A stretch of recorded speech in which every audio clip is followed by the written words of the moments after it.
नमस्कार, एक बार फिर स्वागत है मेरे YouTube चैनल निवेश बडी में। मैं आपका दोस्त JS खंडूजा।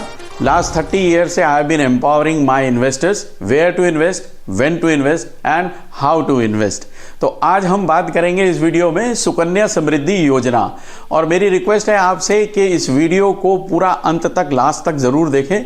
हो सकता है कुछ ऐसे पॉइंट्स हों जिसकी वजह से आपको ये सोचना पड़े कि मुझे खाता खुलवाना चाहिए या नहीं खुलवाना चाहिए। तो आइए शुरू करते हैं।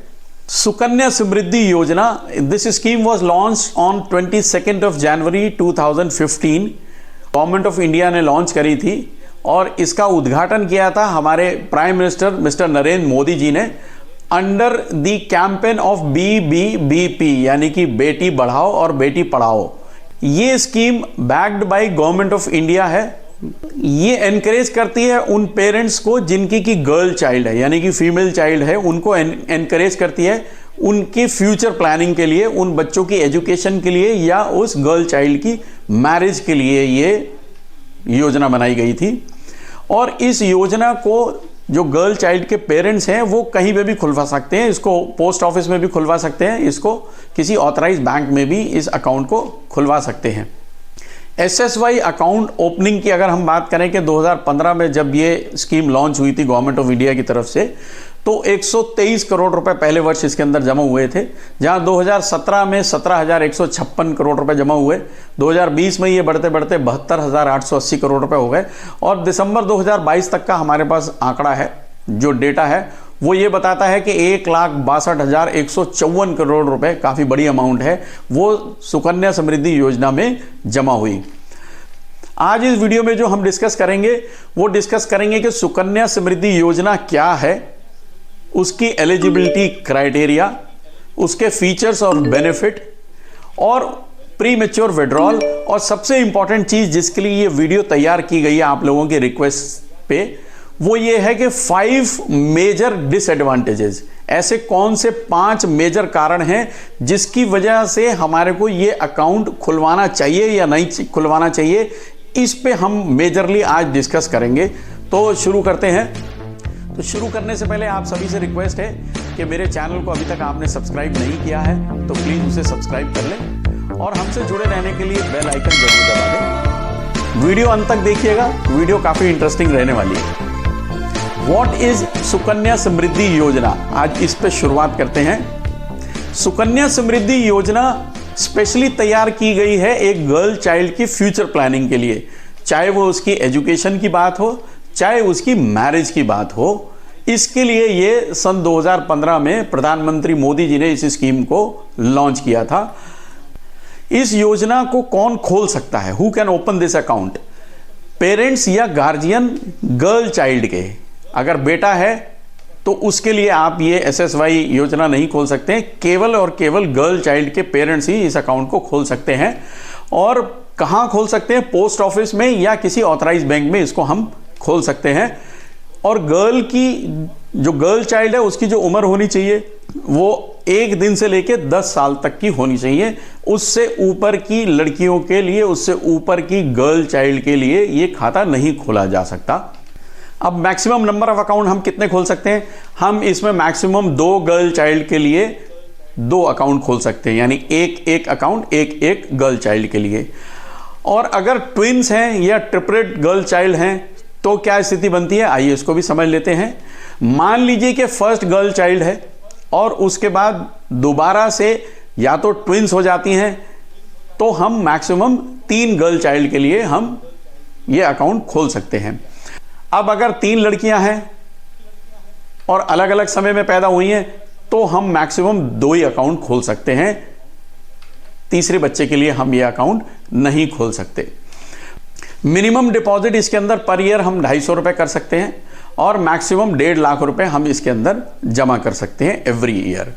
टाइम पीरियड इस अकाउंट का 21 साल का है। इसमें पैसा जो हम जमा करेंगे वो 15 साल के लिए जमा करेंगे।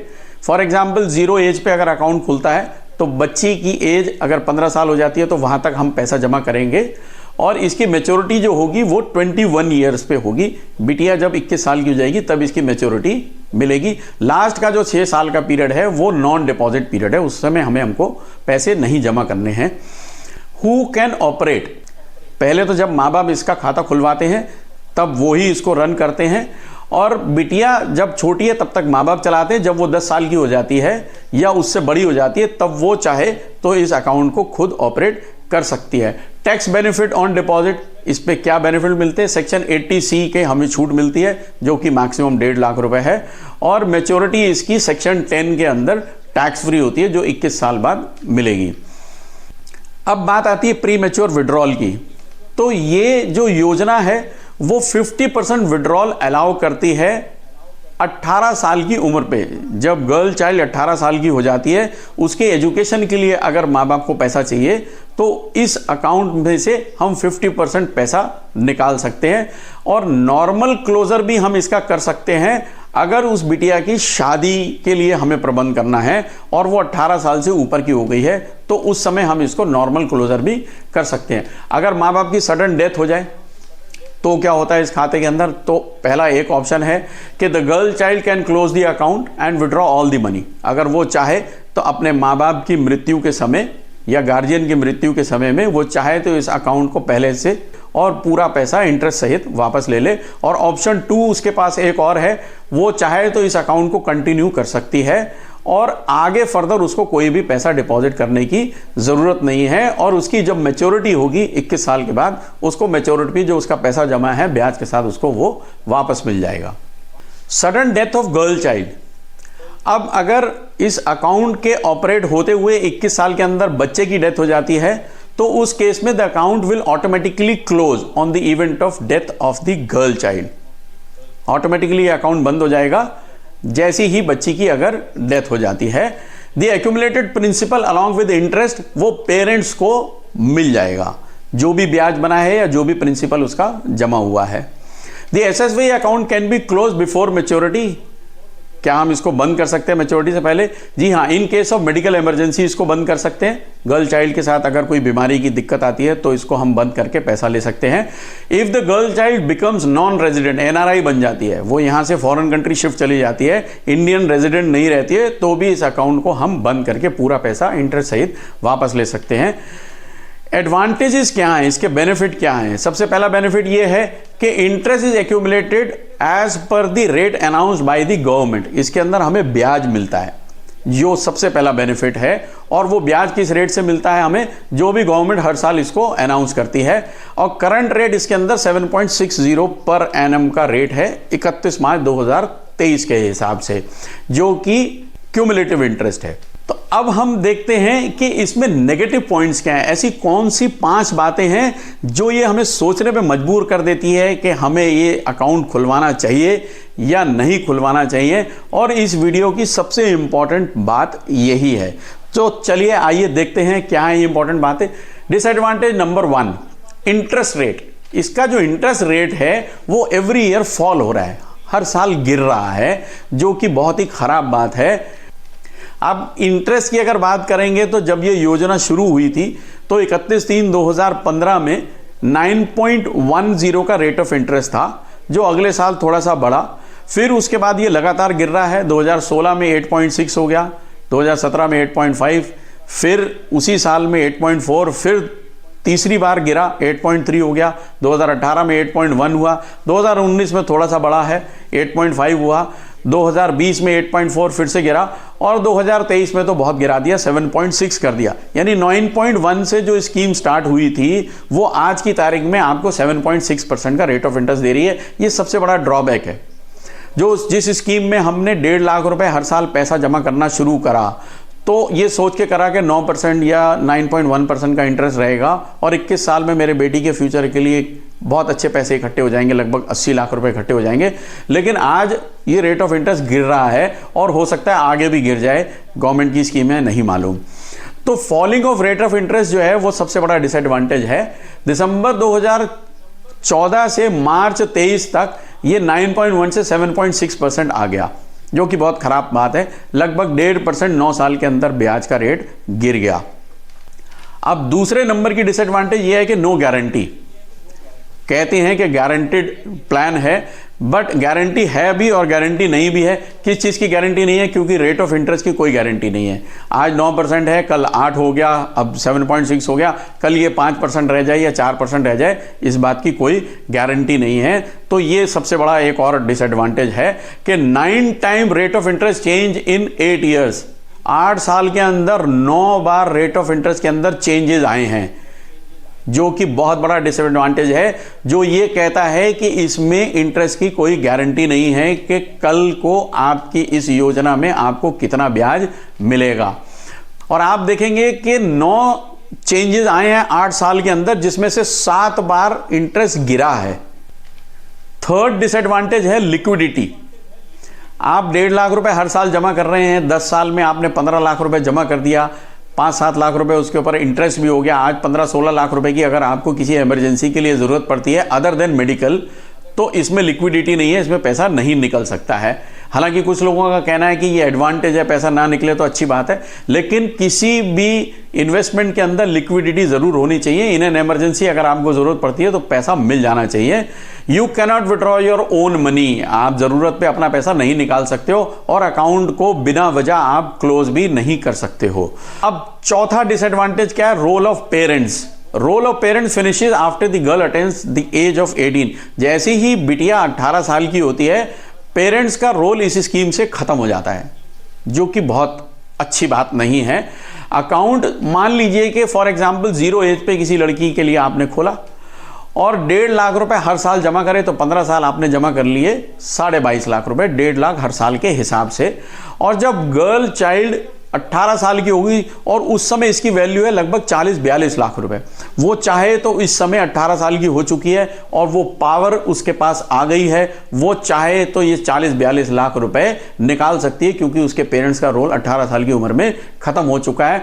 और एक टीन एज में, इस कम उम्र में 18 साल की लड़की के हाथ में 40 लाख रुपए देना इज नॉट प्रैक्टिकल।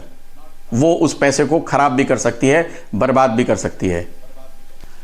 अब इसमें देखते हैं कि 18 साल के बाद जब मैच्योरिटी की बात हो रही है, 21 साल में मैच्योरिटी होगी, तो क्या होता है? तो ये SSY अकाउंट मैच्योर होगा और उस समय लगभग 65 लाख रुपए लड़की के हाथ में आएंगे।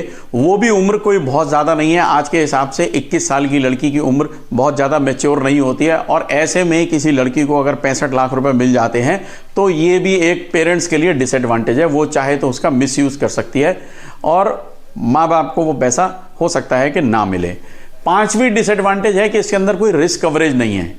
रिस्क कवरेज मीन्स कि पैसा तो माँ बाप जमा कर रहे हैं, 1.5 लाख रुपए साल बड़ी अमाउंट होता है। वो अपनी मेहनत की कमाई में से अपने बच्ची के फ्यूचर के लिए 1.5 लाख रुपए हर साल जमा करेंगे। इन केस मान लीजिए कि 4-5वें साल अनटाइमली डेथ हो जाती है पेरेंट्स की, तो सिर्फ जो प्रिंसिपल जमा है या जो सिर्फ ब्याज है, अपने ही पैसे को आप ले सकते हैं, यानी कि बच्चे को मिलेगा और माँ बाप की डेथ पे कोई एडिशनल इंश्योरेंस का पैसा नहीं मिलेगा।